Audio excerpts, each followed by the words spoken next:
The Farmers Weekly Podcast. I want our farming sector to succeed.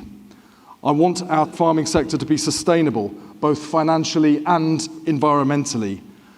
But I know we will only get there by working together in a genuine partnership. Right now, too many farmers don't make enough money for the food they produce. People feel we're becoming too reliant on imports.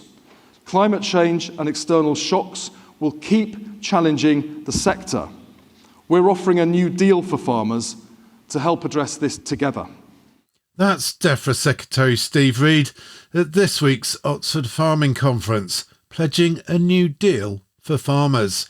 No U-turn on inheritance tax and only half an apology. So will it be a new deal or just another raw deal? Welcome to the Farmers Weekly Podcast. The Farmers Weekly Podcast. I'm Johann Tasker. I'm Louise Impey. And I'm Hugh Broom. Welcome to the Farmers Weekly Podcast. Later in this episode, as the UK's first glyphosate-resistant weeds are confirmed on a farm in the south of England, we ask what are the implications, especially for regenerative farmers. But first, as you've just heard, Steve Reid, possibly the most unpopular Defra secretary for more than 20 years, move over Margaret Beckett, fronted up to the industry at this week's Oxford Farming Conference, pledging a new deal for farmers amid the continuing uproar over the autumn budget. Mr. Reid insisted he wanted a profitable farming sector. This, he said, meant a farming roadmap which would be the most forward-looking plan for farming in the country's history, a sector with food production at its core where farm businesses could diversify, and a sector which recognised that restoring nature was essential to sustainable food production. A three-pronged foodie plan of attack, if you like. Louise, you listened to this speech. New deal or raw deal? Well, I think there are two ways of looking at this speech, really. For many of us, it's the first time we've actually heard him speak and speak directly to a farming audience. So I think we can be encouraged by some of the wording that he used. That there was quite a lot of emphasis on food security is national security. And he did say a number of times that he was going to work with farmers and that he was going to keep listening. He actually said, my job is to listen to your expertise and then use my role in government to support you. So that is all encouraging. But the other side of that, of course, is that unfortunately he hasn't been doing that for the last 6 months, or there are no signs that he's been doing that anyway. So I think the farmer audience will be disappointed by the lack of detail really in his speech. This partnership thing is all very well, but what does a genuine partnership look like as far as the government is concerned? Because they're not on a level field at the moment, are they? I mean, farmers are absolutely blasted by this government in the budget. So we'll have to see where it goes from here, I think. Surrey farmer Hugh Broom, been a while to say the least since you've been on the podcast. You've also been digesting Steve Reid's words. What do you think to what he had to say? New deal or raw deal? Well, I didn't listen to it, but I read the copy of the speech because I was on a train when it was happening. If you strip back the whole thing about inheritance tax, forget if you were for a nanosecond to forget that was happening. I know it's talking slightly fantasy land here. I don't think we've ever seen a minister's speech with so many mentions of food security and food and like one mention of nature, probably for a long, long time. Now, I'm not for a minute saying everything in the garden is lovely, because it's not, but either he's trying to build some serious bridges here, which possibly they realise they need to if they want to move any of their plans forward, or they're genuinely serious about food security, about farmers producing food first and then doing all the other stuff. It almost sounded like an NFU speech in that context. I think on the inheritance tax thing as well, it's not the Defra minister that's going to make that decision. It's the Chancellor that's going to make that decision. I mean, it could be, and again, I'm not siding with anyone here, but it could be that Steve Reid and Daniel Zeicler are sat there with all these plans for farming, some of which we're going to love and some that we are not going to love. And they're like, come on, Rachel, can you sort this out? Because these guys aren't going to play ball. And until you sort this out, it's not going to happen. And, and we find ourselves where we are. But they're clearly lining up to throw some stuff at us, whether it's around farming rules for water. He mentioned the farming plan, which is now sounds like the 25-year farming plan, which they've mentioned before. It sounds like that's being pushed right out later this year. So that could be a cereals thing, or it could even be further away. There was some speculation that his land use framework, which is, again, everyone is speculating might be something akin to the Henry Dimbleby food report, that might have been let out the box today. But clearly, he's. Louise is right. There's lots of nice, sweet words there. Is he priming us for some good slaps around the head in terms of policy, which are going to get people even crosser than they already are now, which is pretty cross. And Hugh, we need to know, don't we, whether the goalposts have stopped moving or not. And your point on nature, this New Deal for farming, Labour's New Deal for farming, he did identify 3 strands of that, one of which was food production, one of which was diversification of income, or making it easier for farmers to get income from other streams. But the third one was nature restoration. So it's quite prominent in there in this New Deal for farming nature. It's not going to go away. But if you look at previous speeches and other sort of Defra overtones, it's all about, there's been more of an emphasis on it. It wasn't as out front as it has been historically. I think the other thing that's definitely welcome is his talk around, and again, look, it could just be talk, but definitely some definite words around planning, making planning easier, not just the usual Class Q stuff for diversification. He actually specifically mentioned in the speech, I want to make planning easier if you want to put up farm buildings. Well, if you can do that, mate, and save me a shed load on consultants, on environmental reports, on ecology, bring it on. And you can sort the NIMBYs out down the mode that will whinge about every last thing, including a nettle growing in the corner of the field. Bring it on, because that is really, really potential. Now, again, could be setting us up for a massive fall, couldn't he? Because he's going to make all these lovely things like that happen. But actually, we're not going to let you spread any of that. You can't do that, and you can't do that. Boom. And he'll be delighted to hear that you're planning to invest in your business here, because there are many farms out there at the moment where investment is just off the table. So, he talked about people putting up new buildings and all that goes with that. So, great if that's you're going to lead the charge on that.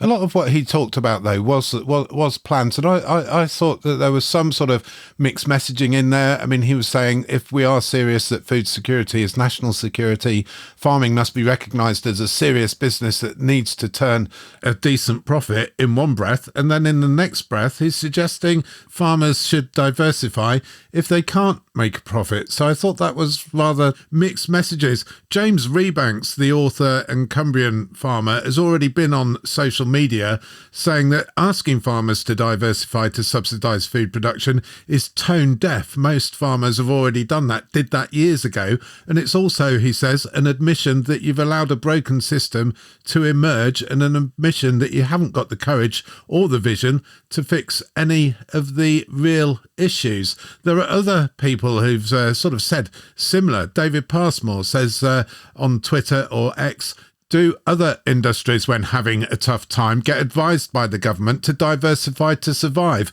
Vauxhall Cars, have you thought about putting a B&B in your factory at the weekend, or a bit of glamping in your Luton car park? I mean, it is rather sort of a strange thing, encouraging people to diversify into enterprises in which they have no expertise and no prior experience, when often they have years of experience and lots of expertise in food production, agriculture.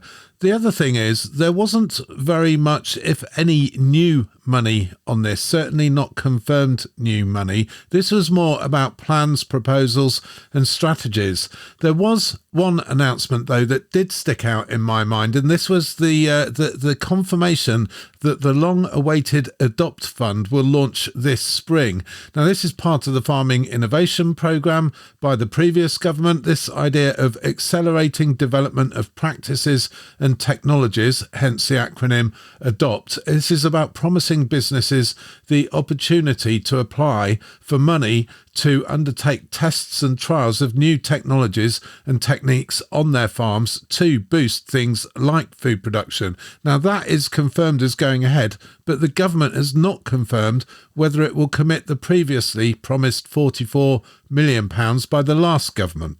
It's limited though, isn't it? Think about it. It's like the UK Innovate type funds. It's pretty narrow. It's good that it's there. Don't get me wrong, but it's not something average Joe farmer is going to be diving in and going and setting up a whole trial. And then all the boxes. I've sort of vague dealings with a similar thing. There are a lot of boxes to tick. It is very specific. This is not, a universal fund to go round. The one thing which I think was typically cliche of most, particularly this administration, but particularly cliche at the beginning of the speech, which always worries me slightly, is the instant, the inference reference to, regen's going to save the world. And I went to a farm the other day and they had regen this and regen chickens and da-da-da-da-da. But it escapes the fact, and it talked about they had diversification on the farm. Yeah, family farm business, working hard, doing a great job. Everyone just thinks it'll be fine because if it's regen and you've got a bit of diversification, that's great. But no one actually talks about productivity. No one actually talks about the fact that, yeah, it is a regen farm and they're actually managing to produce this much of that much land. It could be a regen farm with 3 cows on 2,000 acres for all we know, and they see it as a regen farm and that's fine. But actually, ultimately, you'll starve. So that was a bit cliche at the beginning, and it's something. The productivity thing, if food security is national security, as he says, the productivity thing is absolutely key. Because if we lose sight of that goal, then you will have some serious problems, particularly if you've got stuff going on around the world and you can't fill shelves and you can't ship stuff where you want to. You have got to get on the productivity thing. We know that ministers from all government departments will always tailor a speech, or the speechwriters will tailor the speech to the audience that they're delivering it to. This cast iron commitment to food production that Steve Reed says he's making, more resilient farm businesses, this idea of working in partnership to achieve a vision, the government's vision for the farming sector with the industry. Do you buy that? I mean, after what's gone on after the autumn budget, what do you think to that, Louise? Well, I don't really know what to think about that because there's quite a lot of farmers who, their trust has really been eroded. So they are going to have to get, if he's serious about that, then they're going to have to somehow put that aside, and we are all going to have to sit down together, and he's going to work with everybody and he's going to keep listening, and it's all going to be wonderful. Well, I think we can quite understand why some people will struggle to accept that, but we'll have to give it a chance. I mean, it is needed. And you, on the trust thing yourself? Well, it's a bit like, the whole trust thing has been broken down, hasn't it? We all know this, after the NFU conference in opposition, we're not going to touch this, boom, and they touch it, okay? It's a bit like, no, darling, I didn't really disappear off into the stationery cupboard with her at the office party. It's like, how are they going to rebuild that trust? There is a huge amount of work to be done here. He's absolutely right. If you are going to achieve all these really difficult things, produce enough food, make it profitable, do the natures thing, yada, yada, yada. If you are going to do that, you absolutely need to work together, because he ain't going to be able to do it on his own. And equally, we aren't going to do it that easily on our own, although we've got a slightly better chance of the people actually doing it. But how do you rebuild that trust? A good thing would be to say, let's sort the Chancellor out first, then we'll crack on and do the farming. I don't know, but that is the problem here. The trust is gone. The Farmers Weekly Podcast.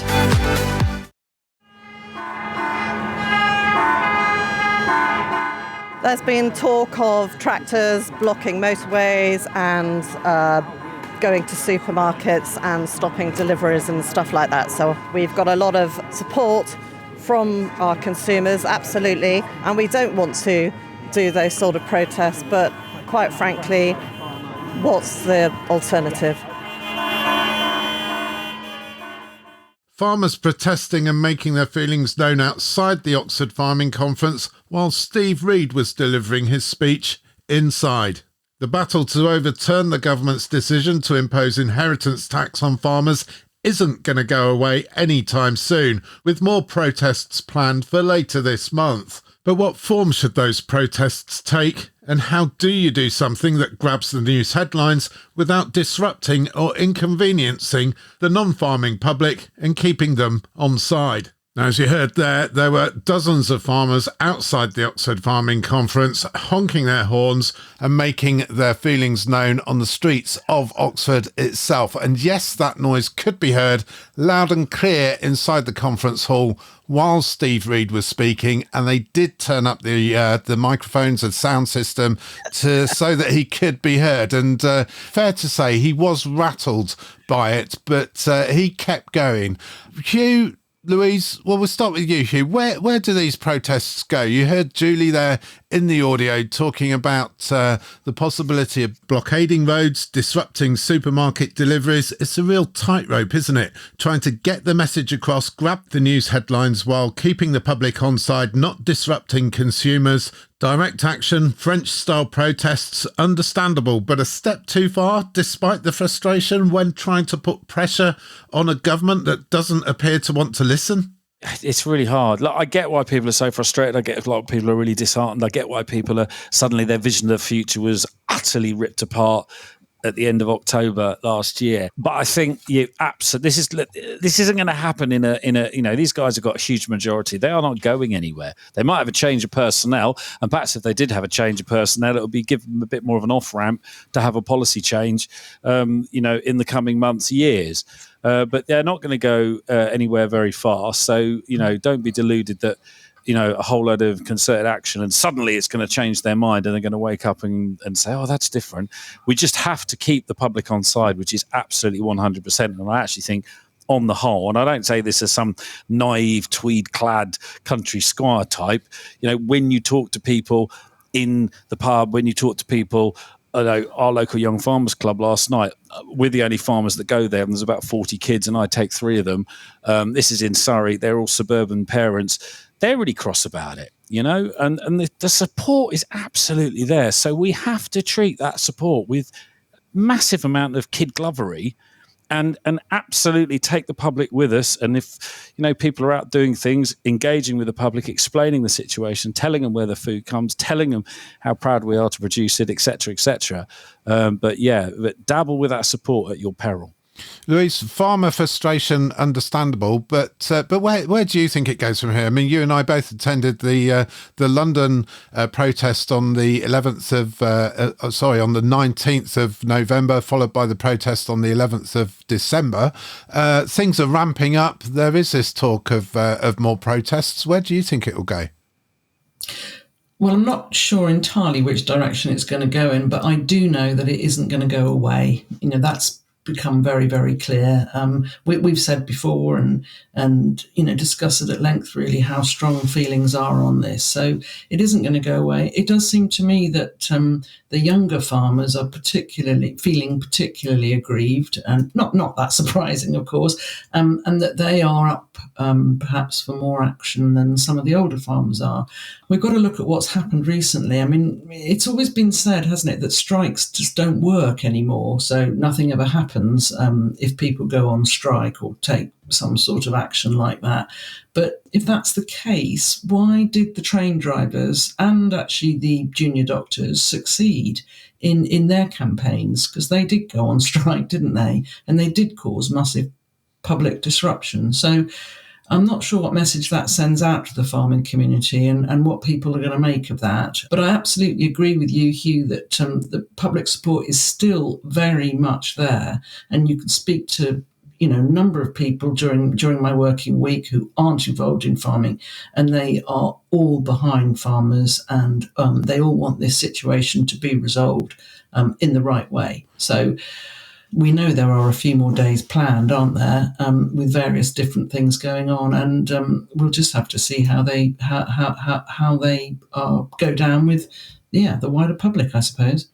I get what you're saying about strikes, Louise, but train drivers work for big companies. Doctors work for the NHS, which is a huge organisation. Farmers, I never really understand it when farmers suggest going on strike because there are so many of them. They're all small family businesses. It'd be very difficult for them to strike effectively. And neither am I really convinced by this idea of blockading roads, because we've seen what happened with groups like Just Stop Oil. They just infuriate commuters and infuriate other road users who are trying to go about their daily business and earn an honest living. And then we've got this Day of Unity announced by the NFU for Saturday the 25th of January, and that's going to see farmers putting on displays in town centres, retail parks, public spaces, showing people what farming is all about. It's not really going to grab the headlines, so it's such a fine balance that people have to make between doing something that's going to grab the news headlines and the honking of the horns outside the Oxford Farming Conference. It did make the world at one on BBC Radio 4. It was very effective audio. Steve Reed did have trouble getting his chauffeur had trouble getting his car out of the Oxford Farming Conference down the street and onto the main road. There was lots of bibbing and honking of horns. Stuff like that does make the news, but writing letters to the Prime Minister, dare I say, it just doesn't make the headlines. No, but I think what you've got to remember, though, is that you're absolutely right. The tractor horn honking is really effective, okay? And that creates an environment within that event, and that's great. It keeps this is going to be a slow burn. This is a marathon. This is not going to be a quick sprint. So you've got to keep that awareness. And the challenge is keeping it fresh and keeping it moving on. And I think when you talk about strikes, it's back to the trust thing, isn't it? You know, farmers are, in the eyes of the public, when they do all the surveys, farmers are, seen as some of the most trustworthy, honest people out there. And I think it's really hard to describe. I suppose in some ways people just expect train drivers to go on strike. It's like that's part of the deal. And I know that's a really bad thing to say. And fair play to the train drivers and fair play to their union leaders over the years. They've got them the deals they want, et cetera, et cetera. But if you just crossing that line, that has huge implications, doesn't it? And actually, you say that the day of action is a bit lackluster, sat in a supermarket car park. But actually, over time, you build a lot more bridges, you reach out to people, you speak to people, you explain to people. And if lots of people are doing that simultaneously, whilst it may not sound as powerful as the fanfare of John Deere horns outside the exam school in Oxford, it actually cumulatively, puts a message out there. And it will be, it's what we've been doing for the last 30, 40 years, trying to build farming's reputation after previous food disasters. And it's got us to where we are now. So we need to grab onto that. It's really precious. Keep that trust and just keep plugging it out there because, however you do it, it's going to be a long haul. So we just got to be really careful and just keep going at it. Keep telling people what's going on. Keep telling people the consequences if the policy isn't right and do our best. And hopefully people will go with us. Yeah, I agree. And actually, and this is the week we've had quite heavy snow, haven't we, up north? And of course, farmers have been out there clearing the roads as they always do, and getting people ferried across to where they need to be, or getting supplies to places that other vehicles can't reach. So these are all important things, that image for farming and what people are doing. Farmers are helpful. They don't normally cause blockades or inconvenience to people, but we have been reminded about the farmers' role in society this week just because of the weather. So this event on the 25th of January, this Farming Day of Unity, it is almost going to be like Open Farm Sunday, but rather than it being on a farm, it's going to be the farm coming to a town centre, retail park or other public area, highlighting what farmers do. So displays of local produce, farm machinery, stuff like that. An interesting thing that I saw was that the NFU is saying, do not, whatever you do, leave yourself open to accusations that you're using red diesel inappropriately. What they're saying is that if you are using machinery, it must be road taxed, obviously, and it must not be filled with red diesel unless the event has an agricultural or charitable purpose. So what some event organisers are doing is asking farmers for a charity charitable donation, say £10 for taking part, and that not only raises money for a good cause, but it also allows you to use red diesel in your tractor while you're highlighting all of the good things that farmers do. So 2 benefits there. And then we'll have to see what happens after the Day of Unity, won't we? Because I think there are some farmers who feel that that we need to go further. So we'll go into February and see what they decide to do then. The Farmers Weekly Podcast. Now, lots going on in Oxford, but also some big news elsewhere, particularly for arable farmers. The UK's first case of glyphosate-resistant weeds has been confirmed on a farm in Kent. Glyphosate, probably the most important herbicide for UK farmers, and there's no obvious replacement. Any case of resistance is concerning, says ADAS Group scientist John Cousins, who led the research. But we must retain perspective, he says. It's resistance in one weed species on one farm and not yet a widespread problem. Nevertheless, this is concerning. Louise, put this in some kind of context for us. What do we make of this discovery? Well, we make quite a bit of it, I suppose, but I think probably the first thing to say is that although it's bad news, it's not a great surprise. There has been resistance to glyphosate worldwide for some time now. So, the UK is coming to this party really quite late. And I think, if you trawl back through some of the information about glyphosate, I think it's something like 40 weed species worldwide have shown or are now showing resistance to glyphosate. So that's across 37 different countries. So we did know that there was reduced sensitivity to glyphosate in Italian ryegrass, actually, and in sterile brome. But it's Italian ryegrass that they have identified this resistance in. It was down on a farm in Kent. The seed sample comes from a number of fields on that farm.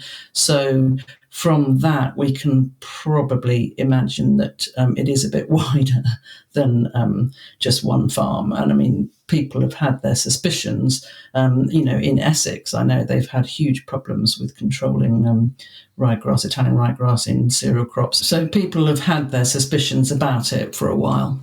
And just to be clear, what this actually means, this glyphosate resistance, is that you spray the weed with glyphosate and it doesn't kill it. Yes, that's correct. I mean, I think until we're absolutely clear about the resistance mechanism involved, and we can get a bit technical here if you want to, but until we're absolutely clear on that, we don't know whether we're getting no control or partial control.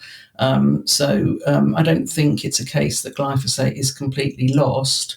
But we just need to understand about how it has to be used going forward. So, we need to know about keeping rates up or using the most appropriate rate for the situation. And we also need to understand a bit more about the different glyphosate formulations and whether that has any bearing on the sort of control you do or don't get from glyphosate now. And Hugh, glyphosate's cheap, it's effective, it's used by lots and lots of farmers, particularly regenerative farmers. Do you use it yourself? Could you live without it? Could we live without it? I try and use as little as possible, obviously, because there's a cost to it. I use it sometimes if I've got a particularly filthy, for example, like maize stubble. And we sometimes get away with it where we double crop maize. So we direct drill fast grass like Westerwold type grass, Festoliums, straight after the maize with a direct drill, chase those in, then crop that in April, like end of April, and then literally we still plough it, which is, I know Louise will have a heart attack. It's a terrible thing. Sorry, Louise. But yeah, we still plough it in and boom, put it straight underground and then back onto maize. It would be hard though, wouldn't it? I think for a heck of a lot of people, it would be a real problem if it's not there, as has been highlighted over many years when people have talked about, controlling it, restricting it, changing it. But yeah, no, it's a concern, isn't it? It's a big concern when if you have got this resistance and it's picking up, and particularly, if you're a cereal farm, massive cereal farm, no livestock, you've got ryegrass popping up everywhere, which you can't get on top of, and you You might have to get the plough out or get in a couple of thousand lambs just to shave it down tight. But that's no good. What if it appears in the growing wheat crop, isn't it? How the heck do you get on top of it? You'll be roguing ryegrass, Louise. We're worse than wild oats. Yeah, you have to remember that there is more than one factor is behind any herbicide developing resistance, the weeds developing resistance to the herbicide. So, it's a combination of things. And what's going to be really important now is that farmers and agronomists and actually anybody who uses glyphosate, that they do follow the guidelines that the Weed Resistance Action Group will be putting out, and that they do make sure that they are using a stewardship program where they're still using glyphosate. I mean, obviously it's going to be very important to contain any resistant weed populations, to the farm that they're on now. So the sort of the hygiene procedures and all that we've talked about in the past with blackgrass, they're all obviously going to apply as well.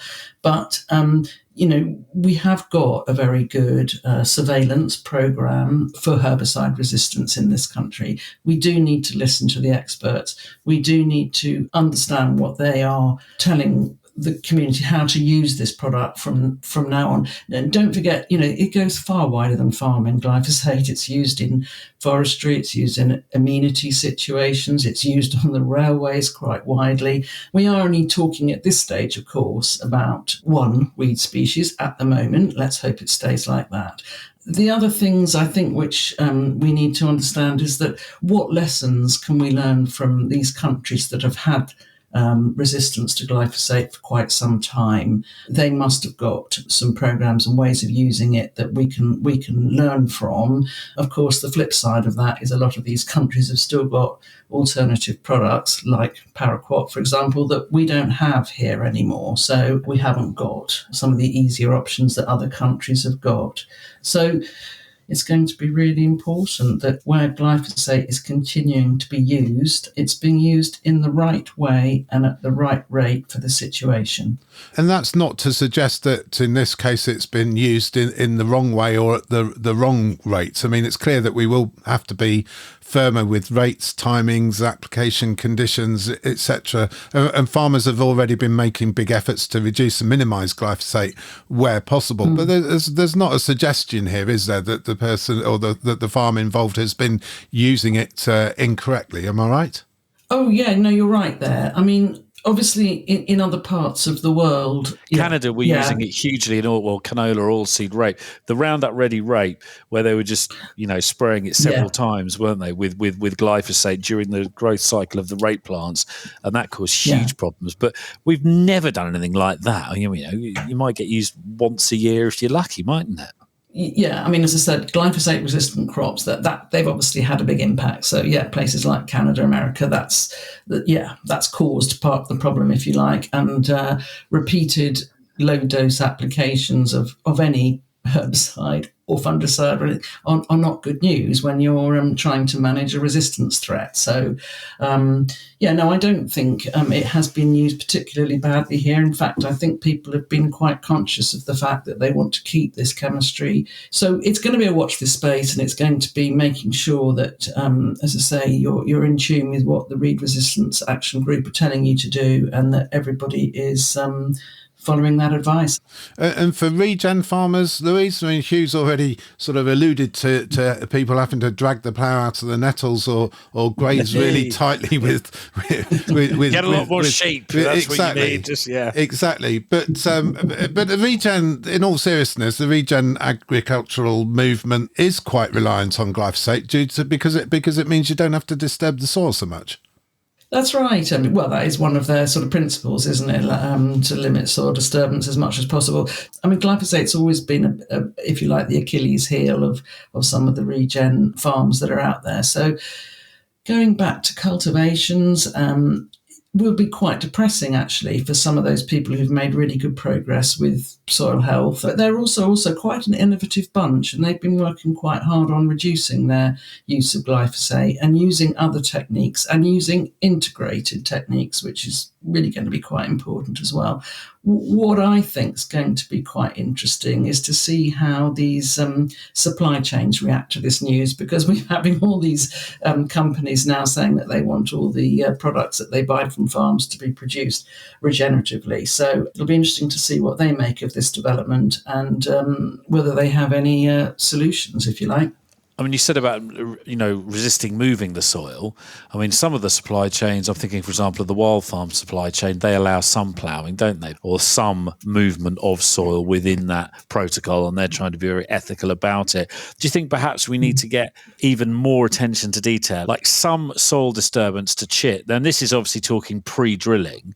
Some soil disturbance just to chit the top. It's a bit like the old organic principle of sterile seed beds. I mean, we could be back to be doing that, but yes, it means a pass over the field, but if you don't have any alternative or no other way of controlling it, it might be the only way that you can control annoying weeds and seeds that are there that you're going to have a problem with when they come up in the growing crop.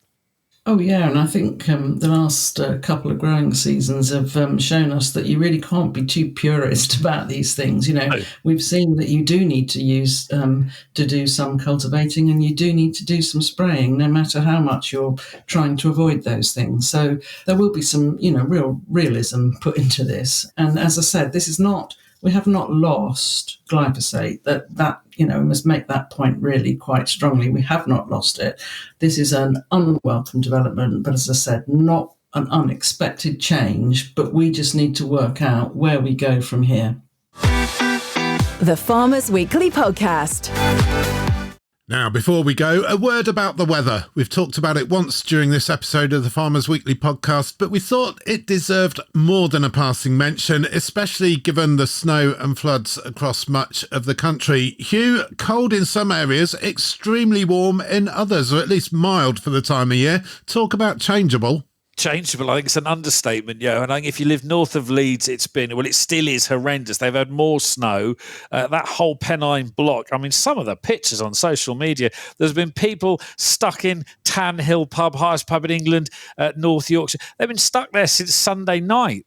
There's been farmers out snow ploughing all the hours just to keep routes open and to keep stuff moving, not just to get the milk lorry in and out, but doing the job of clearing the roads for the council. It's been absolutely horrendous. I mean, down here, we've had nothing like, because it's the soft south, but the weird thing we had on Sunday morning, we had that slushy, horrible snow Saturday night. The kids even made a snowman at midnight, a fairly miserable, wet, sloshy, horrible thing. And that snow laid, and I was feeding cattle about 7 o'clock Sunday morning, and the temperature, it was insane. It went from like 1.52 degrees to 10 degrees, I kid you not, in about 15 minutes. And then the torrents just opened, and the flood water that suddenly rolled in. It was like biblical. Just really challenging weather, Johann. Really challenging. And farmers out, I mean, clearing snow, doing all the right stuff, towing cars out of floodwater, clearing country lanes of snow, keeping people safe. Look, I've never really gone for this idea that farmers are the fifth emergency service. I think it's way over the top, and it does the fire service and the ambulance service a little bit of an injustice, I think. But there's no doubt that farmers have gone above and beyond in terms of the sort of stuff that they've been doing for local communities up and down the country, especially in places where the snow has been so deep, and the floodwater too. Yeah, they do. And it's just like with the snow clearing, I mean, it's perfectly highlighted with all that's happening in the north at the moment with the snow. I'd say a lot of that snow is still laying on the ground now. And remember as well, it's not just the fact that they might have a contract with the council to clear roads. They'll be doing that and doing all the other day-to-day stuff as well. And there's anyone that's done it, and it's horrible, and I hate snow because all my kids hate me because I hate snow, but it's just awful, isn't it? It slows everything up. It slows up the machinery. It freezes up the pipe, the stockers. It's just awful. So, yeah, fair play to them. Hats off. Let's hope it. I mean, it looks a vaguely settled forecast going forward for the next week or two. There's going to be some frost, but let's hope some of this snow disappears without causing too much flooding, because that's going to be another challenge. And the flooding nightmares in Lincolnshire, in the west, that have been happening over the last 10 days since the new year as well, have not been good. So, yeah, hats off to those out in the weather. Keep at it. It's not been pretty at all. Yeah, you know things are bad when places are flooding that haven't flooded before, or at least not in recent memory. And Louise, that's exactly what you're seeing.